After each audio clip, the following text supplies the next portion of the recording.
بسم اللہ الرحمن الرحیم۔ السلام علیکم۔ دونوں ہتھیلیاں ٹھوڑی کے نیچے جمائے چوکڑی مارے وہ صوفے پر بیٹھی تھی۔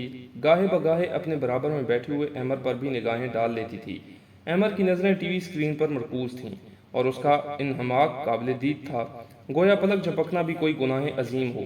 جبکہ سونیا کا موڈ قدرے خراب ہو چلا تھا، کیونکہ وہ پچھلے آدھے گھنٹے سے اپنے فیورٹ ٹی وی شو کو دیکھنے کے لیے مچل رہی تھی، مگر احمد تھا کہ وہ خبریں سننے میں ڈوبا ہوا تھا۔ بالآخر وہ زچ ہو کر اٹھ کھڑی ہوئی تھی۔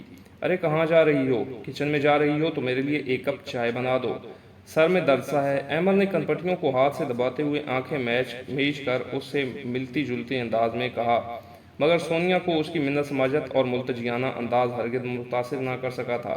کمال ہے، سر میں درد ہے، مگر مجال ہے ٹی وی کی آواز کم کی ہو یا نظریں ہٹائی ہوں، وہ خفگی سے بولی تھی۔ ابھی اس بحث و مباحثہ کو لمبا ہونا تھا کہ احمد کے فون کی گھنٹی بج اٹھی۔ احمد نے اسکرین پر آپا کا جگمگاتا ہوا نام دیکھ لیا تھا۔ عقب سے سونیا نے بھی دیکھ لیا تھا اور اس کا موڈ مزید خراب ہو چکا تھا۔ آپا کے فون کے بعد اکثر گھر میں سانحات رونما ہوا کرتے تھے اور سونیا تو بانگ دہل اعلان کیا کرتی تھی کہ ان سب کے پیچھے آپا کا ہاتھ ہے۔ جی آپا۔ وہ بے حد مؤدب ہو کر سنبھل کر بیٹھ گیا تھا۔ دوسری جانب سے احکامات صادر کیے جا رہے تھے، تبھی احمد اسبات میں سر ہلاتا جا رہا تھا۔ آپا بالکل فکر نہ کریں، میں آ رہا ہوں ابھی۔ احمد کے چہرے کے سنجیدہ تاثرات بتا رہے تھے کہ کچھ گڑبڑ ہے۔ سونیا بھی کان لگا کر بات سننے کی کوشش میں ہلکان ہو رہی تھی۔ احمد نے فون بند کرتے ہی سب سے پہلے ٹی وی آف کیا تھا۔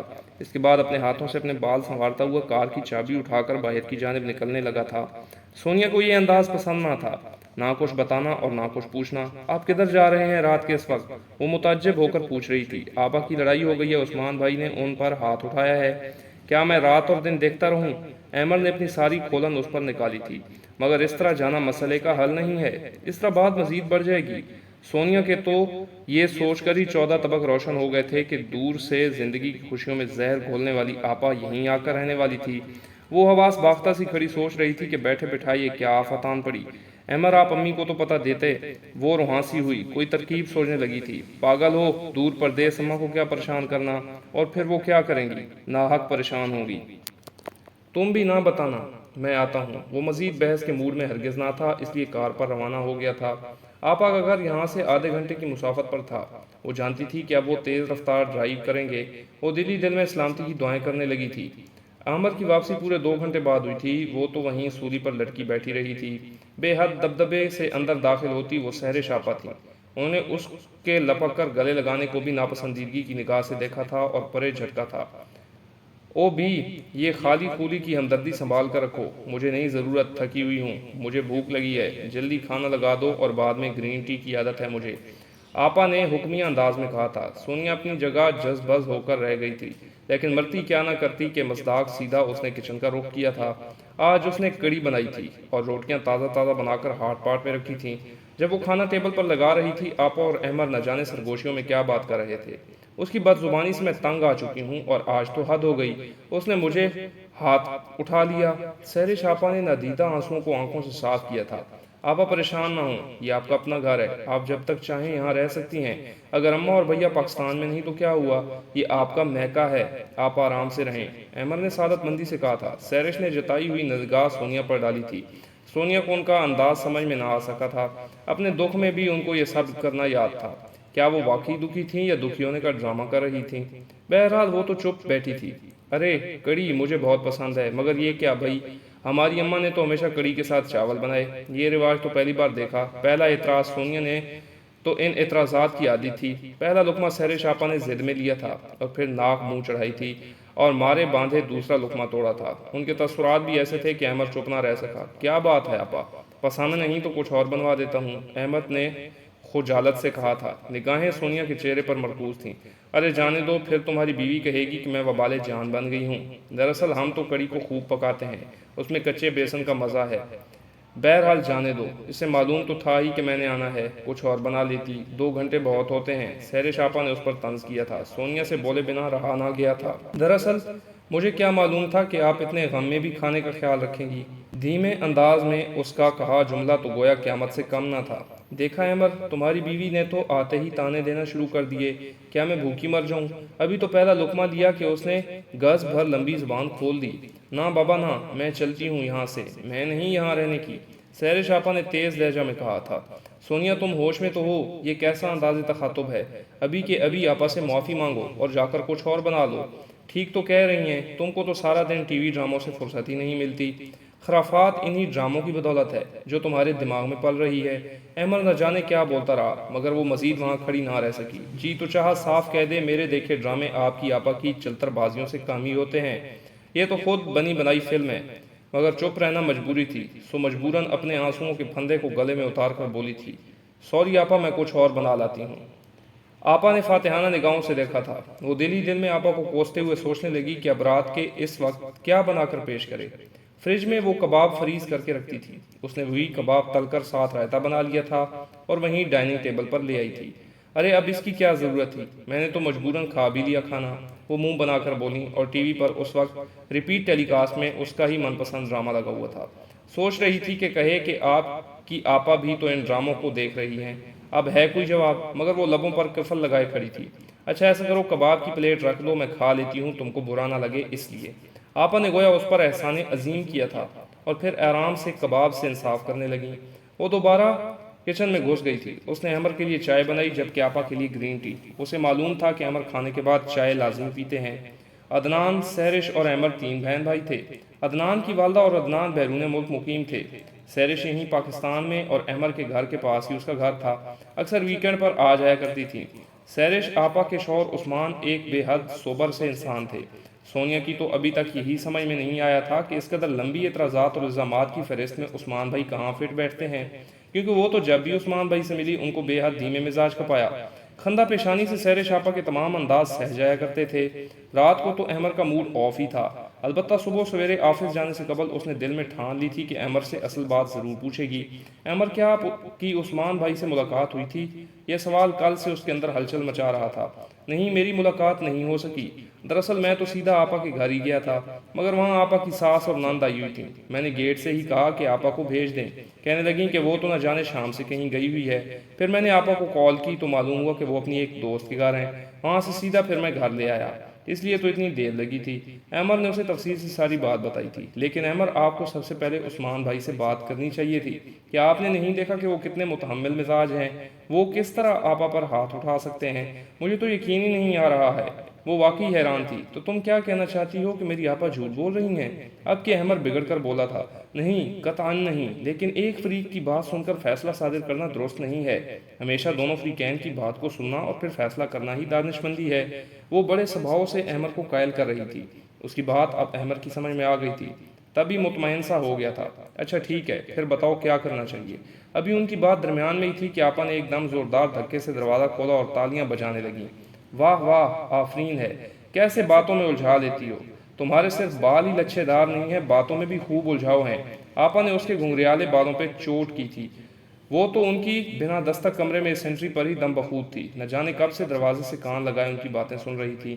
کس قدر معیوب حرکت تھی، مگر اب یہ تو خود احمد کا فرض تھا کہ وہ کہتا، وہ تو پہلے ہی بری بن گئی تھی، سو خاموشی میں ہی عافیت تھی۔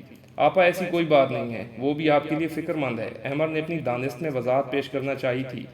جانے دو، دیکھ رہی ہوں کہ کل سے تمہاری بیگم کے مزاج ہی نہیں مل رہے۔ میں کہتی ہوں کہ اگر عثمان کو کال کی یا ملاقات کے لیے گئے تو میں ساری عمر کے لیے تم سے تعلق توڑ دوں گی، مجھے دارالامان چھوڑو اگر اس قدر بوجھ ہوں۔ آپا نے سختی سے کہا تو احمد نے منت سماجت کر کے آپا کا موڈ ٹھیک کیا اور دفتر جانے سے پہلے اسے خاص طور پر نصیحت کی کہ کوئی ایسا کام نہ کرے جس سے آپا کی دل شکنی ہو یا ان کو رنج پہنچے۔ وہ گہری سانس لے کر رہ گئی تھی، پھر اس نے خاموشی اختیار کر لی تھی۔ سارا دن گھن چکر بنی رہتی، کچھ دنوں سے مسلسل اس کی طبیعت میں گرانی رہنے لگی تھی۔ آپا کی نگاہیں تو اسے اپنی پشت پر بھی چپتی تھیں، نہ جانے آپا کو اس سے اس قدر نفرت کیوں تھی۔ کبھی کبھار سوچتی کہ اس نے آپا کا کیا بگاڑا ہے، صرف یہی کہ وہ احمد کی پسند تھی، ان کے بھائی کی محبت تھی۔ شادی پر سب سے زیادہ اعتراض بھی سہرش آپا کو ہی تھا۔ تم نے کیا دیکھ کر اس سے شادی کا فیصلہ کیا ہے؟ میں کہتی ہوں ایک سے بڑھ کر ایک رشتہ موجود ہے، ایک دو تو میں نے بھی اپنے بھیا کے لیے پسند کر رکھی تھی۔ سہرش آپا کے منہ سے آہ نکلی۔ ایک یا دو آپا، پہلے یہ فیصلہ کر لیں، احمد نے شوق ہو کر کہا تھا۔ تم مذاق میں مت مان، وہ لبنہ اچھی لڑکی ہے، دیکھی بھالی ہے، تم نے دیکھا کس قدر محبت سے تمہارا خیال رکھتی ہے۔ احمد ہنس دیا تھا۔ یہ سچ تھا کہ اماں کے جانے کے بعد فلیٹ میں کام والی رہی تھی، مگر گھر والے نہ ہوں تو کام والیاں بھی ڈھیلی پڑ جاتی ہیں، سو لبنہ آ جایا کرتی تھی جب احمد جاب پر ہوا کرتا تھا۔ واشنگ مشین لگا کر ہفتے بھر کے گندے کپڑوں کا انبار اپنی نگرانی میں دھلواتی تھی۔ سارے گھر کا فرش کام والی ماسی سے رگڑ رگڑ کر دھلواتی تھی۔ جب تک احمد گھر آتا الماری میں اس کے سارے کپڑے دھلے دھلائے استری کیے ملتے تھے۔ اشتہا انگیز خوشبوؤں سے گھر بھرا ہوا ہوتا تھا۔ اس کے من پسند کھانے تیار ملتے، مگر یہ جو دل ہوتا ہے نا، اس کے فیصلے بھی عجب ہوا کرتے ہیں۔ احمد کو اپنی کولیگ سونیا بھا گئی تھی اور پورے 2 سال خاموش محبت کے بعد اس نے سونیا کو پرپوز کیا تھا، اور اب وہی محبت جب احمد کو مل گئی تھی، اب اسے گھر کی مرغی دال برابر لگنے لگ گئی تھی۔ سونیا نے اس کی خاطر سب کچھ قربان کر دیا تھا، جاب چھوڑ دی تھی، گھر کی ہستی ہو کر رہ گئی تھی۔ وہ گھر ہستی میں طاق نہ تھی، مگر رفتہ رفتہ احمد کی خاطر اس نے گھرداری سیکھ لی تھی اور گھر پر توجہ دینے لگی تھی۔ شاید زندگی حسین بھی ہو جاتی اگر سیر شاپا اس کے خلاف محاذ نہ کھول دیتی۔ پہلے تو سونیا کو یہ اپنا وہم لگتا تھا کہ ہر گھر میں، ہر خاندان میں نند بھابھی کی روایتی چپکلش تو چلتی ہی ہے، مگر یہ اس سے بھی ہٹ کر کچھ تھا۔ احمد جو کہتے نہ تھکتا تھا، سونیا میرا بس چلے تو میں دنیا کی ہر نعمت، ہر آسائش تمہاری ایک مسکان پر ڈھیر کر دوں۔ تم میرے لیے سب سے اہم ہو، تمہارے بنا تو جینے کا تصور ہی نہیں۔ تمہاری ان جھیل آنکھوں میں اداسی ڈیرے جماتی ہے تو مجھے اپنی دنیا اندھیر لگنے لگتی ہے۔ احمد کی وارفتیاں دیکھنے والی ہوتی تھیں، کبھی کبھار وہ ان کا اظہار آپا کے سامنے بھی کر بیٹھتا تھا اور آپا سخت برا مان جایا کرتی تھیں۔ سونیا احمد کے خوابوں کا مرکز و محور تھی، اس کا پہلا خواب تھی۔ وہ اپنے مقدر پر نازاں تھی، مگر احمد کی آپا کو وہ ایک آنکھ نہ بھاتی تھی۔ جب لبنہ ہوا کرتی تھی تو گھر کیسا جگمگ کرتا تھا۔ ارے اب تو بہو رانی آ چکی، مگر ہر شے مٹی میں اٹی ہو جیسے۔ سیر شاپا کی بات سن کر سونیا نئے سرے سے سب جتن کرتی، مگر سیر شاپا نے بھی قسم اٹھا رکھی تھی کہ اس کے ہر فعل پر تنقید کرنی ہے، کسی حالت میں اسے خوش نہیں ہونا۔